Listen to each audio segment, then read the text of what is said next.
Bon voilà, deuxième nuit terminée, ma tente elle bouge énormément encore, il y a beaucoup de vent. Toute la nuit il y a eu du vent, il y a eu même un moment où ma tente s'est repliée en deux. J'ai cru vraiment qu'elle allait partir quoi, mais au final elle était bien plantée et elle s'est remise droite, mais c'est juste des petits coups de frayeur comme ça.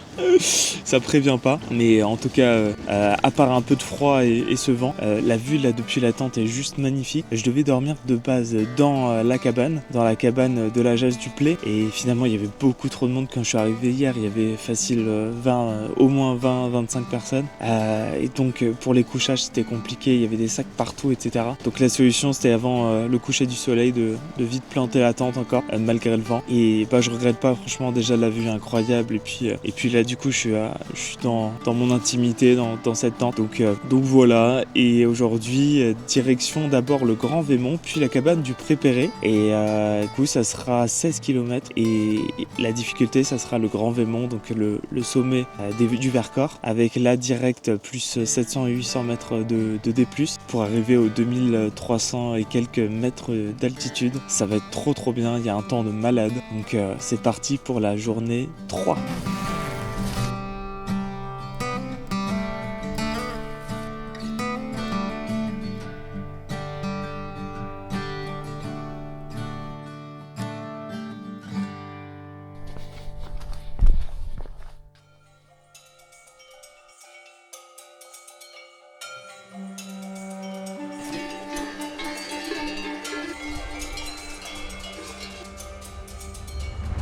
Ça y est, c'est le début de l'ascension vers le Grand Vémont. On va passer par le pas de la ville, et les gars, ça va être hardcore. 700-800 mètres de D+, direct. Ça va complètement broyer. C'est pour ça que je suis venu aussi, hein, mais ça va complètement me détruire, là, je le sens. Et heureusement, c'est le matin, il fait beau. Donc on y va, tranquillou.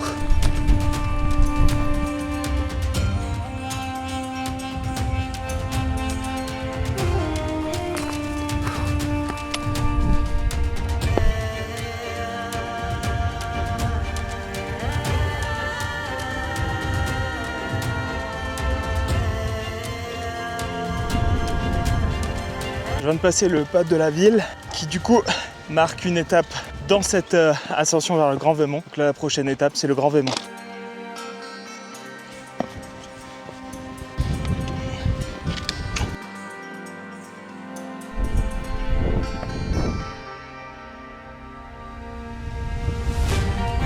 Et là franchement c'est impressionnant. Regarde-moi cette vue, on a déjà des panoramas exceptionnels alors qu'on n'est même pas encore au Grand Vémont.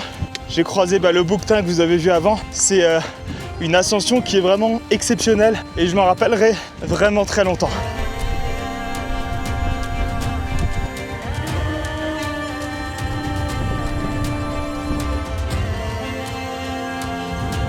Allez, il y a encore ça à monter. Allez, on y va.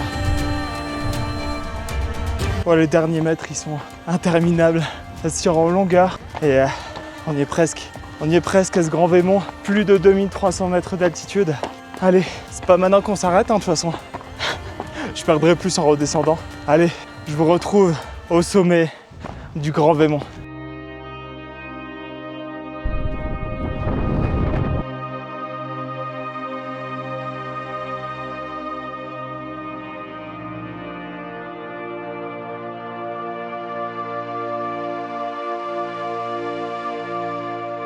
Bon voilà, ça y est, on a enfin atteint le Grand Vémont, et voilà, c'est le point culminant du Vercors, le toit du Vercors, et wow, c'est incroyable. C'est incroyable, on a la vue. Contrairement à hier sur le chemin, aujourd'hui c'est une journée de dingue, et regardez-moi ça, c'est juste incroyable. Donc là je me balade sur les crêtes. Et après, on aura un chemin qui redescendra de l'autre côté, direction la cabane de Prépéré. Mais je suis tellement content d'en être arrivé là. Les gars, voilà, le toit du Vercors, on y est.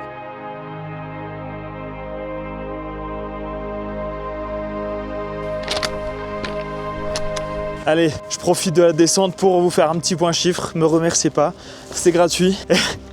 Mais là, la réserve naturelle du Vercors, la zone protégée, est la plus grande de France, avec 17 000 hectares protégés, et c'est juste incroyable. Et quand tu regardes, il n'y a pas une route à l'horizon, il n'y a pas un village dans les kilomètres autour. Et je trouve ça incroyable, tu peux encore partir quelque part en France et te dire t'es coupé de tout, il n'y a rien autour. C'est la reconnexion totale à la nature et t'as pas de réseau, t'as pas de point forcément trop ravitaillé de l'eau, ni en nourriture, surtout pas en nourriture. Et donc ça te fait revenir aux essentiels et ça te fait aussi travailler tout ce qui est autonomie. Et ça, je trouve ça trop bien, vraiment.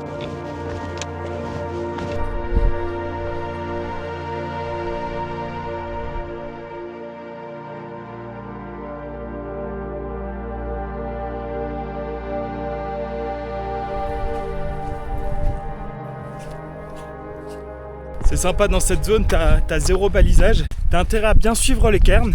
Les cairns, c'est des petits amas de pierres qui ont été faits. Je crois que ça date d'il y a très longtemps, l'utilisation de cairns. Et ça permet de te repérer sans avoir un balisage comme le balisage du GR, par exemple rouge et blanc. Donc là,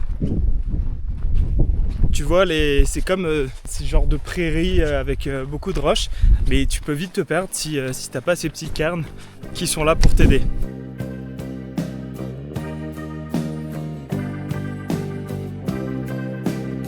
Bon, je suis à 1 km de la cabane de Prépéré, qui est une des rares cabanes à dispo sur ces hauts plateaux du Vercors. Donc je pense qu'il y aura beaucoup de monde et c'est pour ça que j'anticipe mon petit bilan de la journée. Et j'irai planter ma tente, je pense, à côté de la cabane. Et aujourd'hui, c'était une journée de dingue. Vous le verrez dans les images, mais entre moments incroyables avec des bouquetins, j'ai croisé une marmotte aussi, puis des gens géniaux. Et cette ascension du Grand Vémont qui était sublime. Je pensais plus galéré que ça. Au final, ça s'est passé nickel. La température là, c'est parfait. Il faisait pas trop chaud. Même là, il y a pas mal de vent, donc je respire bien. Et puis voilà, moi je suis trop heureux de cette journée. Et ça marque presque la fin de l'aventure. Il reste encore une étape demain de 21 km, mais que du bonheur. Donc je vous laisse les images de ce soir à la cabane de Prépéré.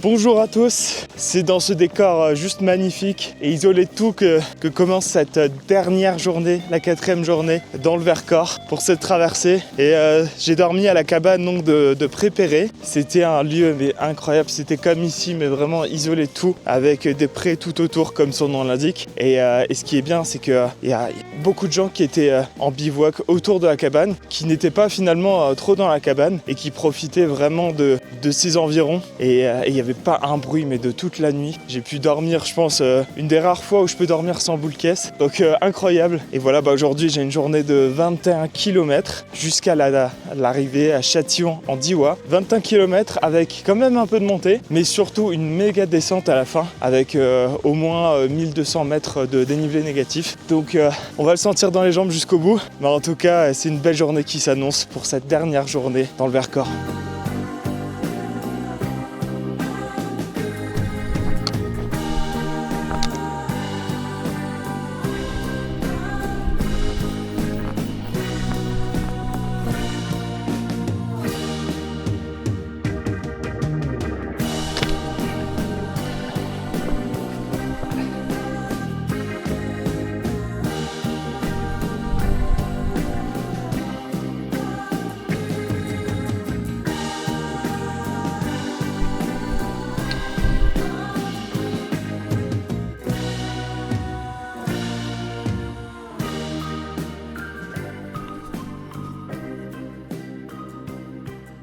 Ça y est, je vois les villes en contrebas. Bien que dans la vie de tous les jours, je sois extrêmement sur les réseaux et connecté. Là, j'avoue que pendant 3 jours sans réseau, ça m'a fait un bien fou. Et vraiment, du coup, tu penses pas à ouvrir Insta, tu penses pas à ouvrir Facebook, etc. Et tu profites juste et tu regardes et t'enregistres avec tes yeux. Donc ouais, bah c'est le retour des villes, ça marque un peu la fin de la traversée. Mais il reste encore la moitié de l'étape là aujourd'hui, donc à peu près 11-12 km. Donc je continue d'en profiter au maximum avant la fin de la journée.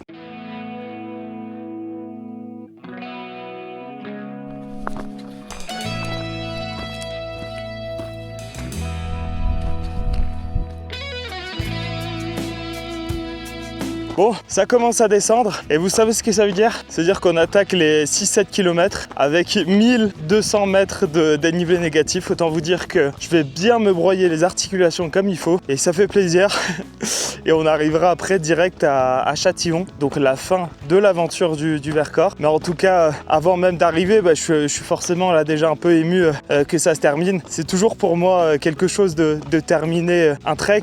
Je remercie bien sûr mon corps d'avoir tenu tout ce temps et toute cette distance, mais franchement le Vercors ça a été pour moi un énorme coup de cœur, mais vraiment sans rire, un énorme coup de cœur, tant par la diversité du paysage, mais aussi parce que c'est fou à quel point le territoire est préservé et encore sauvage, et on peut trouver des animaux qui n'ont pas peur d'être aux abords des sentiers, etc. Et puis vraiment il y a ce côté alpin aussi qui même si on est dans les préalpes, mais il y a vraiment un côté alpin qu'on ressent, et voilà, franchement c'est dingue le fait d'être isolé, de pas avoir de réseau, vraiment t'as l'impression d'être au bout du monde, quoi, alors que finalement t'es juste encore en France. Voilà, pour moi c'est énormément de choses qui font que voilà, ce massif est juste incroyable. Donc allez-y, renseignez-vous bien sur la météo, parce qu'il y a des étapes qui sont vraiment pas faciles par temps compliqué, et surtout prévoyez aussi de l'eau, parce que c'est ce qui peut manquer le plus, surtout sur les hauts plateaux où les sources font rares. Donc je vais terminer et surtout entamer déjà ma descente, et puis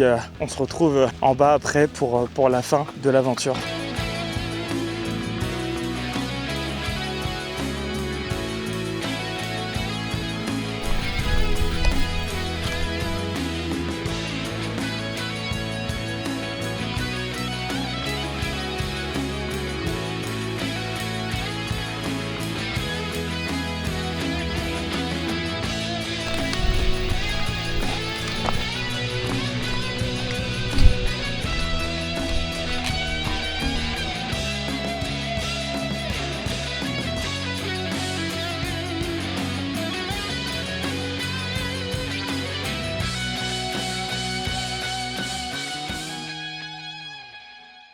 Bon les gars, je suis arrivé à Châtillon. Ça marque donc la fin de ce trek de 90, même 100 km qui ont été parcourus à travers le Vercors et les hauts plateaux. Et je vous recommande à 300% d'aller randonner là-bas. Franchement, il y a des coins isolés, il y a des coins qui sont ultra préservés. Si vous aimez les décors sublimes, foncez, n'hésitez pas une seconde, vous ne serez pas déçus. Moi en tout cas, je vais bien me reposer.